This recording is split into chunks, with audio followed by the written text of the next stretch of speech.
안녕하세요. 웃음 짓게 하는 봄 웃음보의 황반장입니다. 요즘 무더위에 옷이 얇아지면서 살에 민감해 하시는 분들이 많더라고요. 비만은 건강에 좋지 않다는 걸 누구나 알고 있지만 다이어트를 실천하기는 무척 힘든 일이기도 합니다. 힘겹게 다이어트에 성공했다가도 요요 현상 등으로 다시 원점, 아니 그 이상으로 돌아가시는 분들이 많더라고요. 제 주변에도 평생 다이어트 하신다고 말하면서 약까지 복용하시는 분들도 있습니다.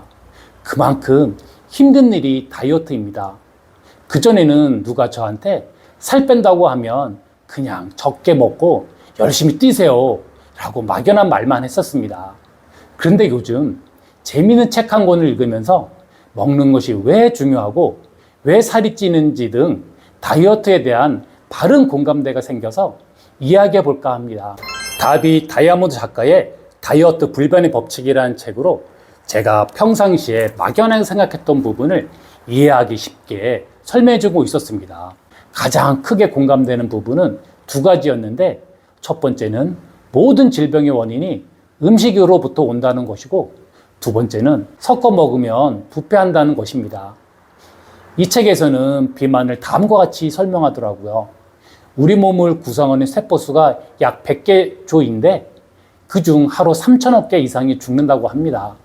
그 죽은 세포와 효율적으로 이용되지 않은 음식 찌꺼기 등을 통해서 독성 노폐물이 만들어지는데, 그런 독성 노폐물들이 우리 몸 4개의 배출 통로, 대장, 방광, 배, 피부를 통해서 가능한 빨리 제거되어야 되는데, 제거되지 않으면 지방에 저장되고 쌓여서 비만으로 이어진다고 말합니다. 독성 노폐물은 산성으로 뇌와 혈관으로 가면 위험하기 때문에 똑똑한 우리 몸은 나중에 배출하려는 자기방어 기능을 작동하여 남아있는 것을 안전한 장소인 허벅지, 엉덩이, 허리, 배 등에 저장해 둡니다. 이 모두가 살이 많아서 제일 고민되는 곳이 아닐까요? 몸에 산성인 독성 노폐물이 쌓이면 몸은 그것을 중화시키기 위해 수분을 흡수하게 되고, 그러면 체중은 더 많이 늘어나게 됩니다. 물만 마셔도 살이 찐다는 말은 그래서 나온 것 같습니다. 덩치가 있으신 분들은 물도 맛나게 드시더라고요. 이 책에서는 다이어트 비법을 첫 번째로 수분이 많은 음식을 먹으라고 합니다. 우리 몸의 70%가 수분으로 이루어져 있기 때문에 총 섭취량 중 70%가량은 수분이 많이 포함된 음식, 즉 살아있는 음식인 과일과 채소를 많이 섭취하라고 말합니다. 모든 과일은 8, 90%가 몸 안에서 세정 작업을 수행하고 최고의 에너지를 만들어주는 수분으로 이루어져 있으면서 과일만 섭취했을 때 약 30분 내에 위장을 통과하면서 분해되자마자 넘쳐나는 에너지를 소화기관에 풀어놓는다고 합니다. 과일과 채소에 있는 수분이 각종 효소 등을 몸 곳곳으로 운반하는 역할을 잘 수행하면서 몸에 쌓인 산성을 중화시키는 독특한 능력이 있어서 우리 몸에 있는 독성 노폐물이 잘 씻겨 나가서 자연스럽게 몸무게가 줄게 된다고 합니다. 과일에서 짜낸 과일즙을 마신 사람이 일반 설탕물을 마신 사람들에 비해 현저히 적은 양을 식사했다고 합니다. 공감하시나요? 두 번째 이야기가 제일 공감이 갔습니다. 섞어 먹으면 부패한다는 것입니다.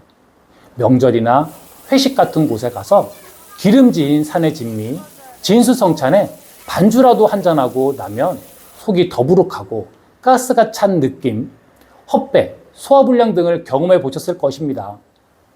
여러 음식이 섞이다 보니 소화시키기 힘들어지는데 위장에 오래 머무는 음식은 어떻게 될까요?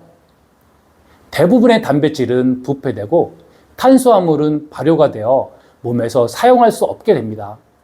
부패되고 발효된 음식은 몸에서 유독한 산을 발생시켜서 배에 가스가 차고 헛배, 소화불량 등이 발생하여 한 뭉텅이로 부패하고 썩어가면서 역겨운 냄새가 나는 음식만 남게 되면서 영양분도 잃게 된다고 합니다.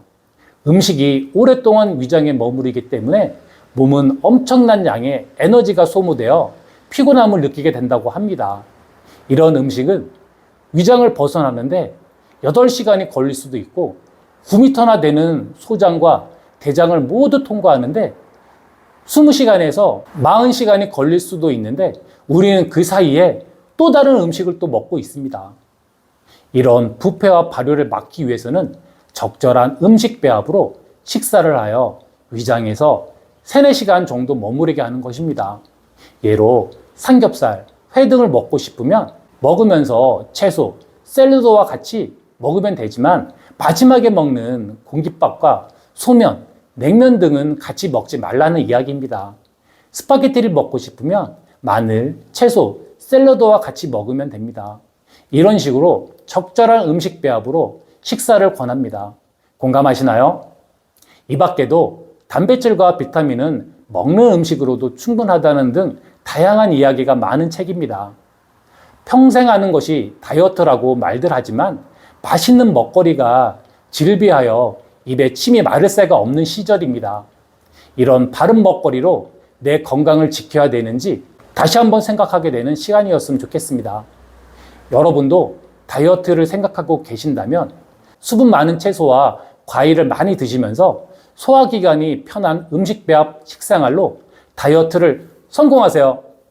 이상 웃음 짓게 하는 봄 웃음보의 황반장이었습니다. 감사합니다.